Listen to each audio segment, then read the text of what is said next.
My name is Leona Hart, 27 years old. I drove to Grandma's house, the way you drive to a chapel you haven't entered in a while. Hands light on the wheel, stomach tight with a grief that never goes stale. I hadn't moved in yet. I didn't have to. Knowing the key still worked was enough to calm the static in my head. The porch always smelled like lemon oil and old books. The eaves sang when wind ran its finger along their edge.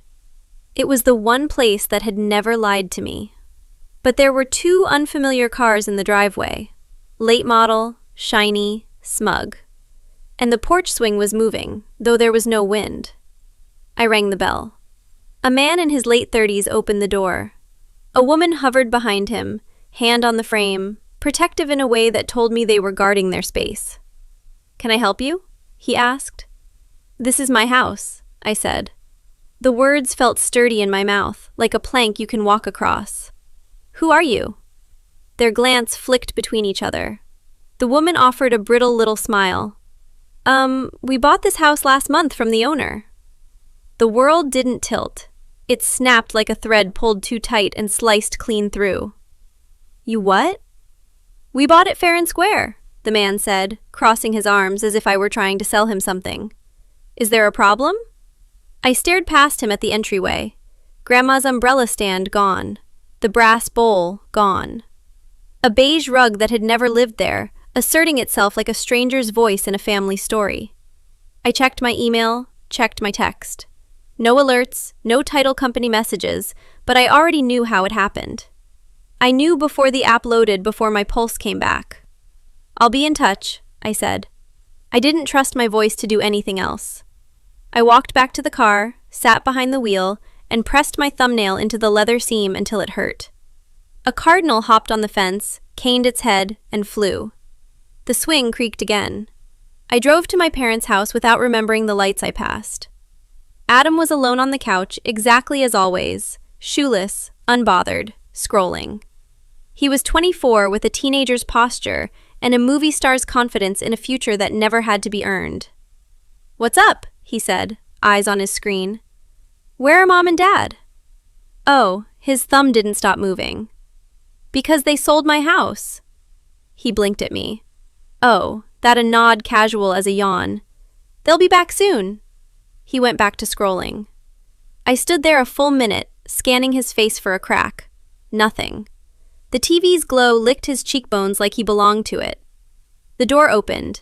My parents came in laughing at something that died on their tongues when they saw me. "What the hell did you do?" I asked. My father's sigh was the kind you use when the waiter gets your order wrong. "Leona, it was unfair you got the house. Your mother and I had other plans." "Plans?" I repeated, as if the syllables could be taken to court. "So, you forged documents and sold my inheritance." "Adam needed a vacation," Dad said, as if reading a grocery list. "He's been stressed. And a car. He has potential." I laughed. It wasn't friendly. "I'm not letting this go." Dad's mouth curled. "Don't be dramatic." "Watch me." I walked out before my mother could try her favorite lines. "Be kind. Be patient. Family is complicated." And before Adam could smirk the way he smirks, when life confirms it revolves around him. I didn't remember the drive back to my apartment. My hands were winter white on the wheel. In my head, Grandma's voice, warm, tired, ran alongside Dad's, and the difference between love and ownership sounded like a fist on a table. I texted Daniel. "Emergency. Are you at your office?" 10 a.m. tomorrow, he replied. "Bring everything. Will, emails, texts. If a post-it mentions the house, I want it." I stared at the ceiling until 2 a.m., the plaster constellations rearranging into questions I couldn't answer. They thought they'd won. They had no idea what daylight could do. Daniel's office smelled like toner and victory. He's the kind of lawyer who smiles only when something breaks exactly where he predicted. I spread the folder on his desk. Grandma's will, bank statements, old messages where she wrote, "You'll always have a home, baby." He read in silence, tapping once, twice, 3 times when the rhythm pleased him. "Your dad's an idiot," he said finally. "I know," I said, "but you sound like you can prove it." He rotated his monitor toward me. A signature filled the screen. My name almost. It leaned wrong, like a chair with a short leg. That isn't mine, I said. No, Daniel agreed. Your father forged your consent, and the notary is irregular in complaints. He's been investigated before. A heat rose in my chest that felt like a sun finding its own gravity. What do we do? First, a formal demand, he said, cracking his knuckles. He has 48 hours to return the sale proceeds. After that, we sue. Fraud, conversion, anything that sticks. If he can't pay, we go after his house, his savings, all of it. Good, I said. It didn't feel like revenge. It felt like the floor. He typed while I texted Evan. Can I come by tonight? He wrote. I'll bring dinner. You shouldn't be alone for this. Evan is the steady kind. The kind who makes tea even when you say you don't want any. We sat on my rug with takeout and silence. He listened while I told him about the driveway, about Adam's shrug, about Dad's line. He has potential. Like I hadn't paid my own rent since 19. He reached for my hand and didn't try to fix it. I hate that I'm going to say this, he murmured finally. But my ex Maya used to rant about a notary at her old brokerage. Sloppy. Already under review. If Daniel said your notary is shady, could be the same guy, I finished. A small light went on in a hallway I hadn't walked yet. I'm on your side, he said, squeezing my fingers. Even if this gets messy. Messy? I echoed. Your dad's going to make it moral. Ungrateful daughter. Family over money. You know the script. I did. I'd learned my lines as a child. Be small. Be useful. Don't make him look bad. I closed my eyes and saw the beige rug that had replaced Grandma's old sisal, and I wanted to rip it to threads. The demand letter went out at noon the next day. At 12:31, my father called. For a second, I considered not answering, but the part of me that wanted a record said yes. I got a letter from the lawyer, he said. His voice was calm over a strained wire. You are being ridiculous. This is a family matter. You don't take family to court. You don't ruin your father's life for money. You didn't just take money, I said. You forged my signature. That's a felony. A long pause, a clink of glass, then softer. Listen, I'll give you some of the money. Not all of it, but you can't negotiate with theft. I'll talk to Adam, he said quickly. We can work something out. I hadn't told him I knew about the forgery. I hadn't said the word notary. He'd leapt there on his own. The cold that slid through me was clean as a blade. You and Adam planned this, I said. He waited one beat too long. Then he hung up. The dial tone rang in my ear like a judge's gavel. I drove back to my parents' house that evening because I needed to hear Adam say it. Mom opened the door with a startled, Leona. I walked past her into the living room. Adam was where he belonged. Couch, screen, orbiting himself. How long did you know? I asked. He barely glanced up. Know what? That Dad forged my signature. The phone stilled in his hand. His eyes flicked to mine. A way back. The lie collapsed under its own weight. Fine, he exhaled. Yeah, I knew. For how long? Before the sale, he said, voice tight. Dad said it wasn't a big deal. You already have your own place, and you needed a vacation more than I needed my home. I didn't take the money, he snapped. Who booked the Maldives? I asked. Who's driving the car? Dad put a down payment on. He flushed. I didn't ask him to. But you didn't say no, I said, because it wasn't your inheritance you were spending. He looked away. It's not like you needed that house. I laughed, the sound hollow and bright. It wasn't about need. It was mine. Grandma left it to me. And you decided your comfort mattered more than her will. I turned for the door. What are you going to do? He called, suddenly uncertain. You'll see, I said. Outside, the air had that thin edge it takes on before rain. I texted Daniel. We go all the way. No settlements, no bargains. If he can't pay, I want his house, his savings, everything the law allows. Done, he replied. They thought this was just about a house. They had no idea they'd lit the match in a room full of paper. The clock on Daniel's demand letter started ticking at noon sharp. 48 hours for my father to wire back $200,000, or face the inside of a courtroom. I could feel each hour like a bead sliding on a wire. Inevitable, metallic, counting something down that couldn't be stopped without a clean confession and a bank receipt. Daniel didn't wait for the clock. He went hunting. "Walk me through every hand that touched the sale," he said, dry erase marker poised over a glass board. "Listing agent, buyer agent, escrow officer, notary, courier, anyone who held a pen or a file." I gave him names where I had them. He filled gaps with calls that sounded polite and landed like subpoenas. Within 2 hours, he'd pulled a preliminary package, a PDF scan of the recorded deed, the seller's packet with my forged signature, and a notary acknowledgement bearing a stamp that looked like a bruise. "There," he said, tapping the screen. "Meet Dale K. Wren, our frequent flyer." The acknowledgement block listed a date that made my stomach turn. The week I was out of town at a client conference, posting skyline photos from a hotel window 2 states away. If you ran my location history against the notary certificate, the lie lit up like fireworks. "Wren's commission shows 3 disciplinary reports in the last 5 years, Daniel continued, already writing an outline on the board. 2 for sloppy ID practices, 1 for notarizing outside the signer's presence, complaints dismissed for insufficient evidence, slippery but not invisible." A memory tugged at my sleeve. Evan's quiet voice in my living room. "My ex Maya used to rant about a notary at her brokerage under review." I texted him. "What was the name?" He answered almost immediately. "Pretty sure it was Wren." I stared at the phone. The hallway light in my mind clicked on brighter. Daniel kept going. "Here's our working theory. Your father forged your consent and had Wren notarize either a fake ID or a blank acknowledgement he later attached to the deed. The title officer didn't cross-check well because the will gave the appearance of family control." He flipped to a spreadsheet. "Proceeds disbursement shows cashier's check to your father's account. Then same-day wires to Blue Surf Travel and Darton Motors. That's your brother tanning on the Maldives sand and a down payment for a car. The judge is going to love the vacation," I said. My voice sounded like it belonged to someone who'd learned to whistle in a hurricane. "We'll love it first," he said. "Civil theft, conversion, fraud, punitive damages. We'll add Wren as a co-defendant and force discovery from the title company. People get chatty when their E&O policy is at stake."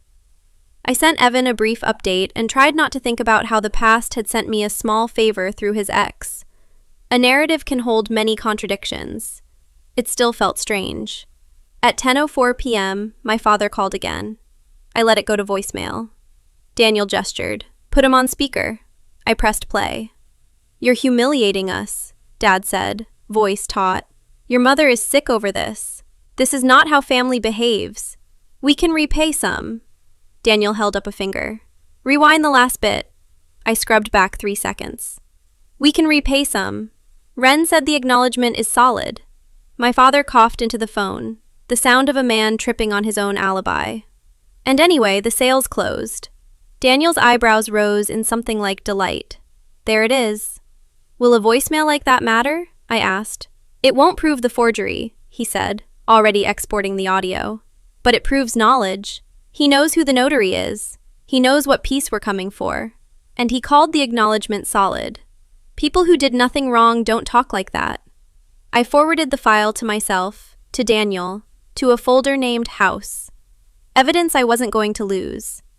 At 5:37 p.m., Mom called. I let it ring, then answered on the final buzz. "Leona," she said, voice quivering with old rehearsals. "We can talk about this. You don't need to drag your father into court. He was just trying to help your brother." "My brother is 24 and booked a 3-week trip with my inheritance," I said, keeping my tone level the way Daniel had taught me. "Dad forged my signature. That's a felony. Helping Adam isn't the same as stealing from me." "You have your own place," she said weakly, as if real estate multiplied love on contact. "Your grandmother's will. It was unfair." "Grandma raised me," I said softly. "She knew what she was doing. Choosing me wasn't unfair. Ignoring her was." She didn't answer. I could hear a murmur in the background. My father's baritone coaching lines into her ear. "We'll make this right," she said at last, brittle with borrowed courage. "Just don't embarrass us." The letter gave 48 hours, I said. You've used 5. When I hung up, my hands were steady. My heart dragged behind them like a clanging bucket. Evan came over with the grocery bag. He busied himself with garlic and olive oil. The way people who love you make a room smell like something you can live through.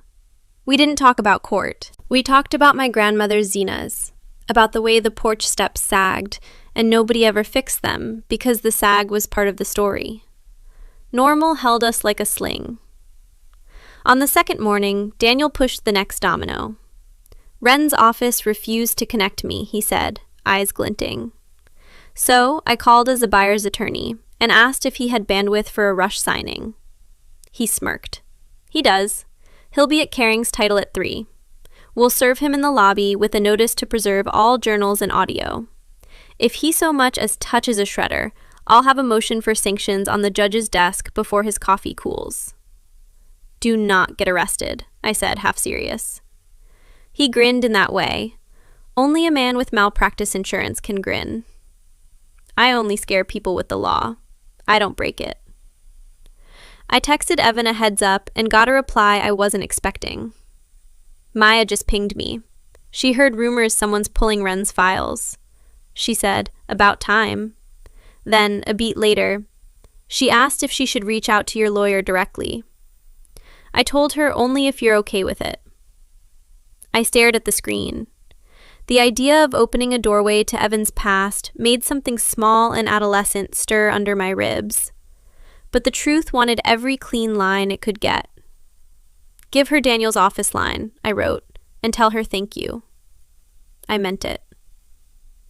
At 2:51 p.m., my father called again. Then again at 2:52. Then 253. I didn't answer. At 258, a text. This is your last chance to stop this nonsense.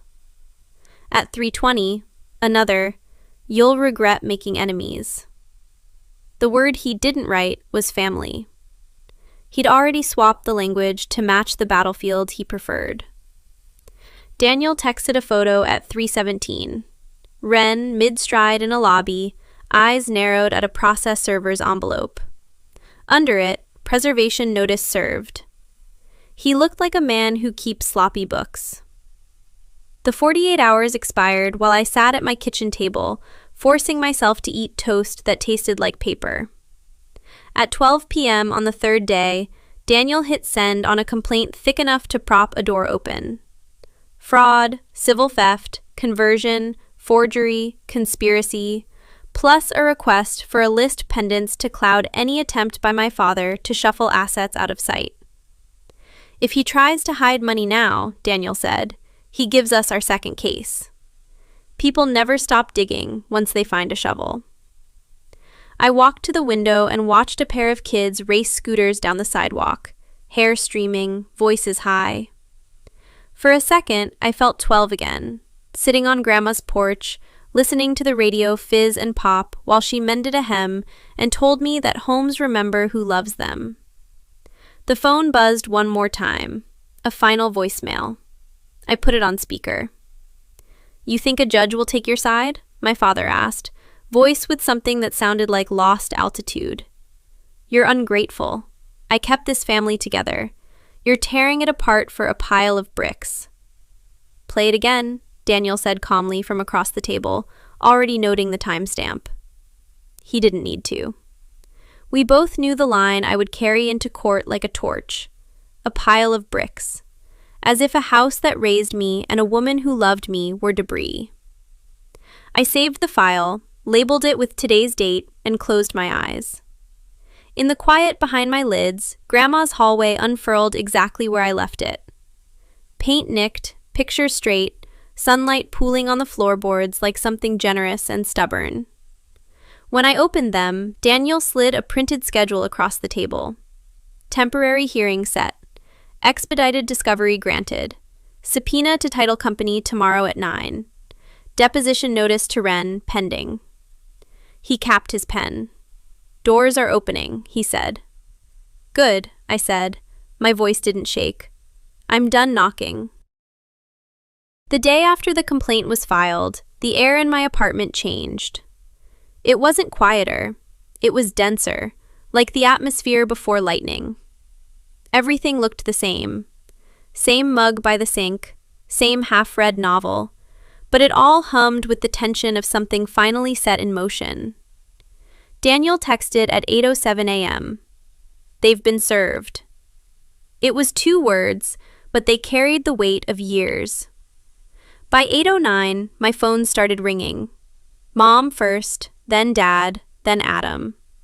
I silenced all 3. At 8:13, Dad left a voicemail. "You're really doing this? You're destroying this family, Leona. We could have fixed this privately. You have no idea what kind of damage you're causing." His voice cracked halfway through.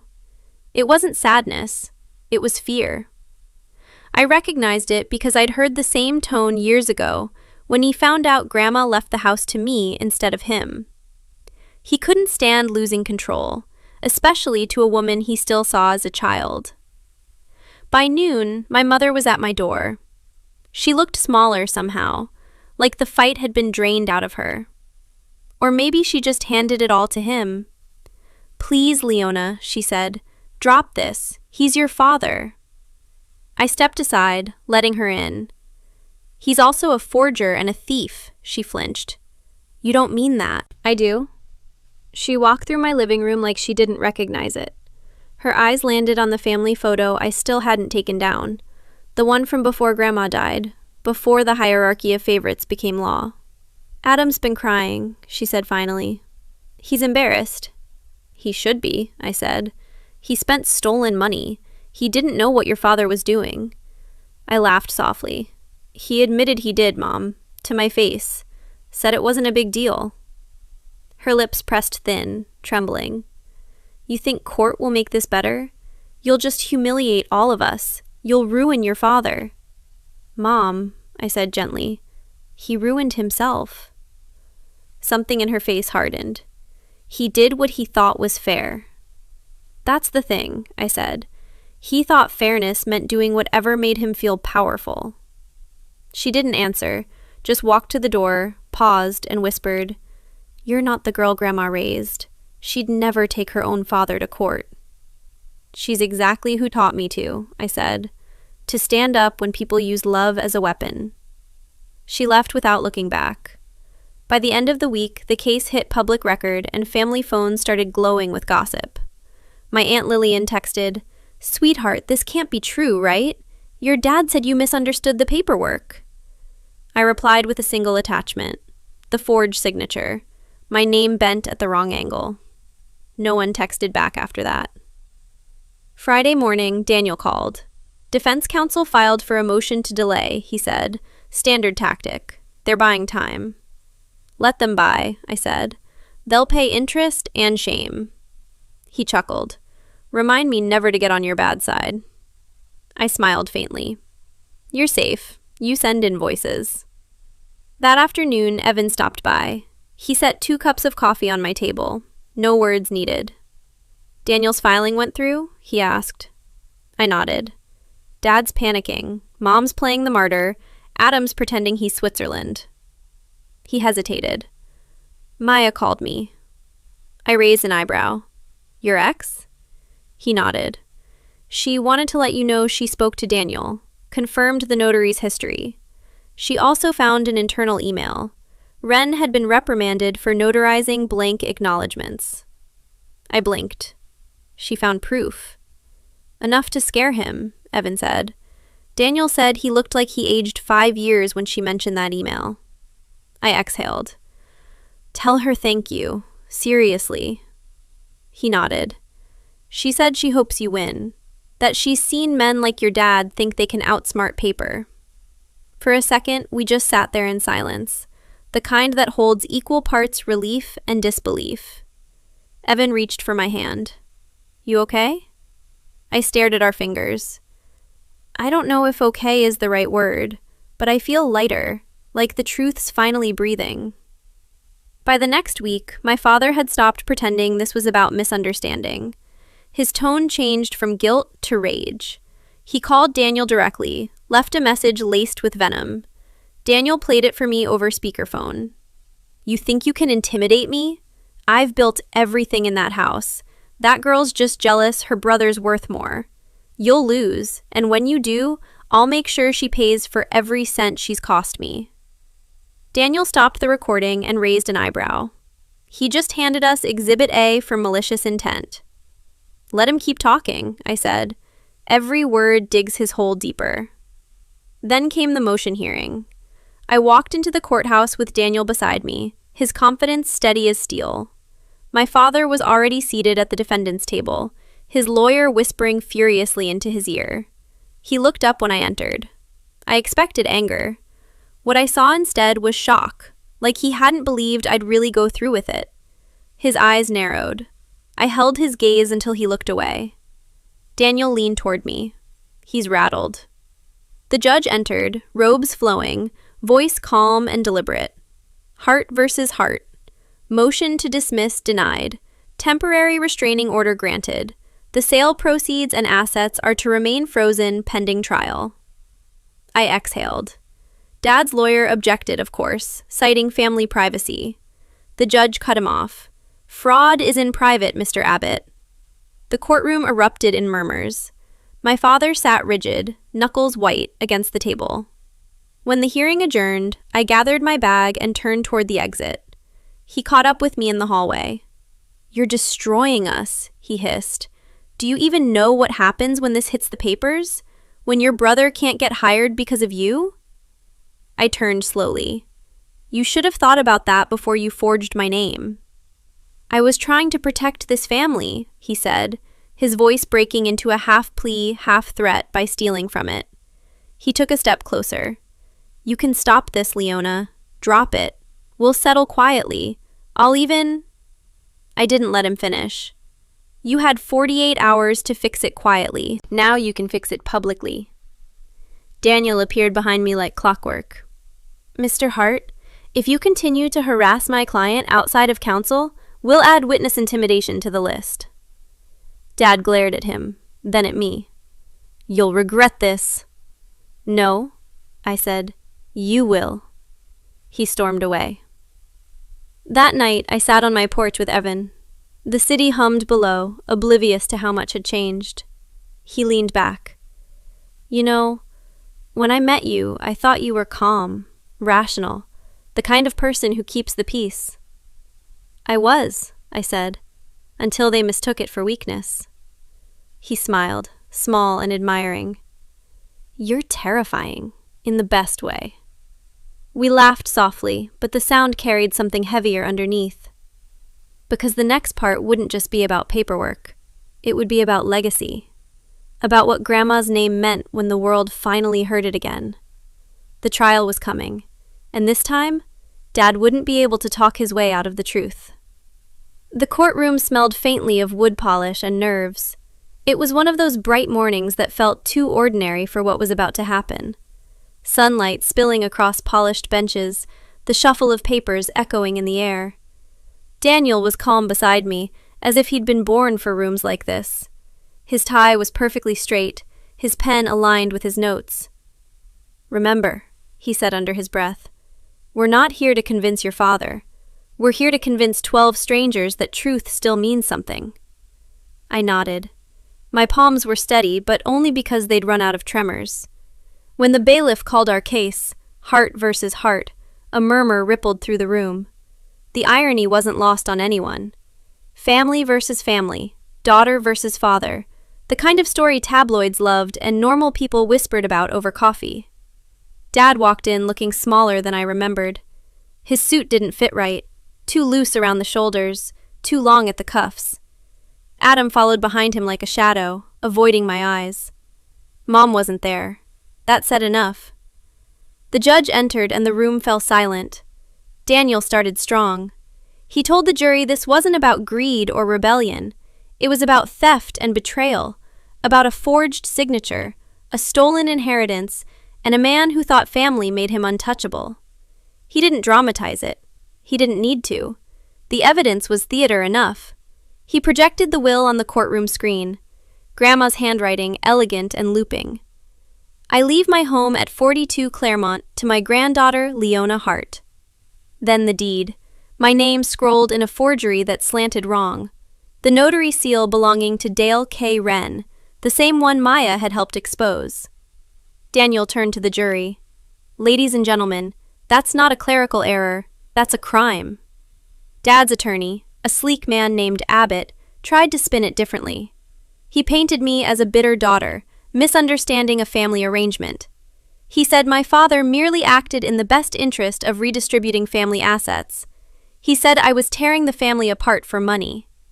Daniel waited until Abbott was done, then stood again.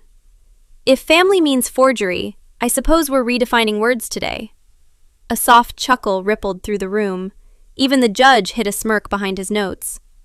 When I took the stand, the courtroom quieted like someone had turned down the volume on the world.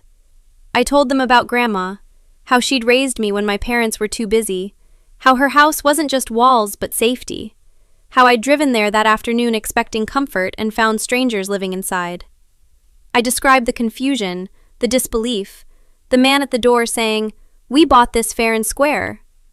I told them about Adam's indifference, Dad's calm cruelty, the words, "Adam needed a vacation." The jury's faces softened. One woman at the far end wiped her eyes. Daniel walked me through the documents. Next, the forged signature, the notary's disciplinary record, the bank transfers. He clicked to a statement from Blue Surf Travel Agency. 2 first-class tickets to the Maldives, booked in Adam's name, paid in full from my father's account the day after the house sale cleared.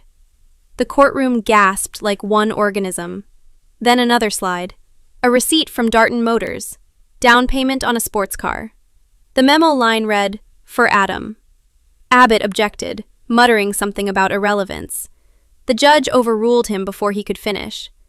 Dad took the stand next. He tried to wear humility, but arrogance seeped through every crack. "It wasn't theft," he said. "It was a family decision.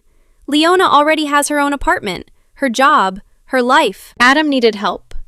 What's family for if not to help?" Daniel leaned forward. "Family, Mr. Hart, is not a bank." Dad straightened. "I didn't forge anything." Daniel clicked his remote. The enlarged image of the signature appeared again. "Can you explain why your daughter's name appears on this deed in handwriting consistent with your own financial forms?" Dad's jaw tightened. "I don't know what you're implying." "I'm not implying, sir. I'm showing." The room broke into whispers. Abbott objected again. The judge silenced him with a glare. "Mr. Hart," she said evenly, "answer the question." Dad swallowed. "I signed what the notary told me to." "So you admit you signed your daughter's name?" Daniel asked. His silence was louder than any confession. After that, the defense crumbled. Abbott tried to deflect blame onto the notary, saying Wren handled the paperwork without oversight, but Daniel had already subpoenaed Wren's testimony. Wren looked nervous on the stand, a man realizing his career was ending in real time. He admitted that he notarized the document at Mr. Hart's request and without the daughter present. Daniel asked, "Did you verify her identity?" Wren's voice dropped to a whisper.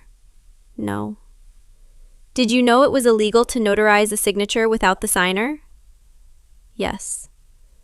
"Did you do it anyway?" A pause. "Yes." The gavel hit the bench once. The sound was final. When closing arguments began, Daniel's voice filled the room like calm fire. "My client didn't come to court because she wanted to. She came because she was left no choice. This isn't just a case of stolen property, it's a case of stolen trust. Her father took advantage of her silence, believing she'd value peace more than justice. He was wrong." He looked at the jury, his tone dropping to almost a whisper. "Sometimes the only way to honor family is to stop letting them hurt you." The deliberation didn't take long. When the jury returned, I could read it in their faces before the 4 persons spoke. "Guilty," she said, "on all counts." My father's head dropped like the weight of his own arrogance finally caught up to him. The judge's sentencing was swift. 5 years for fraud and forgery, with restitution for the stolen proceeds. Mom gasped somewhere behind me, a sound halfway between horror and disbelief. Adam sat frozen, pale, staring at his hands like they'd betrayed him too. When the gavel struck for the last time, the echo filled my chest like thunder that had finally found somewhere to land. Outside, the reporters waited. I didn't speak to them. Mom caught up to me on the courthouse steps, her face stressed with tears. "How could you do this?" she hissed. "He's your father." I turned to her, and I was his daughter. That didn't stop him, did it? Her lip quivered. "You're not family anymore." I smiled, tired but certain. Then maybe I finally got promoted to peace. Adam appeared behind her, silent. His eyes met mine, hollow, uncertain. "Are you happy now?" he asked quietly. I studied him. "You tell me, Adam. You got your vacation. You got your car. Was it worth Grandma's house?" He looked away. "It wasn't my idea." "No," I said, "but you didn't mind being a passenger." He didn't answer, just muttered, "You won," before walking away. I watched them go. Two people who had built their comfort on other people's sacrifices, and realized I didn't feel angry anymore. Winning wasn't satisfying. It was cleansing, like exhaling something poisonous I'd been holding in too long. The verdict didn't echo forever. It just faded like a storm that wrecks the coastline and then moves on, leaving silence and salt in the air. My father went to prison 2 weeks later. There was no spectacle, no weeping crowd, just a man in a suit that no longer fit stepping into a van that smelled like surrender. I didn't watch the transfer. Daniel did. He texted me after. "It's done." And that was that. The aftermath unfolded slowly, quietly, almost politely. Mom and Adam tried to keep their distance at first, but word travels faster than shame. Aunt Lillian called one morning just to say, "We all know the truth now, sweetheart. Don't let their noise drown that out." It was strange. For years I'd been the black sheep, the troublemaker, the daughter who didn't play along. Now I was the one people called when they wanted to tell the truth out loud. Even my cousin Ray, who used to defend my father at every family gathering, sent a message that said, he always talked about fairness, but it was always just his version of it. They were starting to see it. All of them. Mom and Adam, on the other hand, were falling apart. Without my father's income or assets, they couldn't afford their house. The court had seized the savings account and the rest went into restitution. They ended up staying with my Aunt Linda for a while, a woman who believed in kindness, but not excuses. When Mom complained to her, Aunt Linda said, "I'm letting you stay here because I have a heart, not because I agree with what you did." That shut her up fast. By the time they moved out, they'd downsized to a 2-bedroom apartment in the older part of town. No more ocean views, no new cars, just cracked paint and the kind of silence that can't be filled by denial. Adam tried to play it cool. New haircut, cheap sunglasses, fake confidence, but I could see it in his eyes when we crossed paths at the grocery store one afternoon. He avoided me, of course, but his cart was full of discount noodles and off-brand cereal, and it told me everything I needed to know. As for me, I bought Grandma's house back. The day the sale finalized, Daniel handed me the keys with a grin. "Full circle," he said. I drove there in silence. The new owners had taken care of it. Fresh paint, trimmed lawn, but it still smelled faintly of lemon and dust, like time had just been waiting for me to come home. I walked through each room, touching the walls the way you'd touch the arm of someone you'd missed for years. In the living room, I ran my fingers over the old wooden coffee table. The scratch was still there, the one I made when I was 7, racing toy cars while Grandma laughed from the kitchen. I could almost hear her voice. "You can fix wood, but don't fix everything. Some scars are just memories." For the first time in months, I let myself cry. Not because I was sad, but because I finally felt safe enough to. A month later, Mom called. The first time since the trial. At first, I thought she dialed me by accident, but then she sighed and said, "Your father wants to see you." I waited for the rest. The guilt, the manipulation, but there was only quiet. "Why now?" I asked. She hesitated. "He's been asking for months." I said, "No. But maybe you should hear him out." Maybe she was tired. Maybe she wanted to see if I still cared. Either way, I agreed. Not for him, for closure. Visiting him was surreal. The man who used to fill every room with authority now sat across from me in gray, his shoulders rounded, his hands twitching against the table. He didn't start with excuses. He just said, "I messed up." I didn't interrupt. He kept talking. I thought I was doing the right thing, helping Adam, keeping peace, but I was just feeding my pride. I let favoritism turn into blindness. His voice cracked. "I thought you'd never fight back, that you were too gentle. That's on me." For a long moment, we just sat there, the air heavy with everything we hadn't said for years. Finally, he looked up. "Can you forgive me?" It would have been easier to say no, but holding anger is like holding a knife by the blade. It cuts you long before it hurts anyone else. So I nodded. "I forgive you, but that doesn't mean we can go back."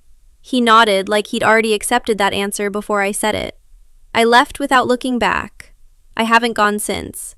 Mom still refuses to speak to me. That's fine. Adam pretends I don't exist. That's fine too, because peace doesn't need witnesses. It just needs distance. Now, every morning, I make coffee in Grandma's kitchen. The light hits the counter the same way it did when I was a kid. The floor still cakes in the hallway, and sometimes when the breeze slips through the window, I swear I can hear her humming that old tune she used to play on the radio. I kept one of her old notes on the fridge, a scrap of paper she'd written before she passed. "Don't let anyone take what's yours, even if they share your name." She knew. Somehow she knew this would happen. And I finally understood. She didn't leave me a house. She left me a backbone. That's the real inheritance, and no one can forge.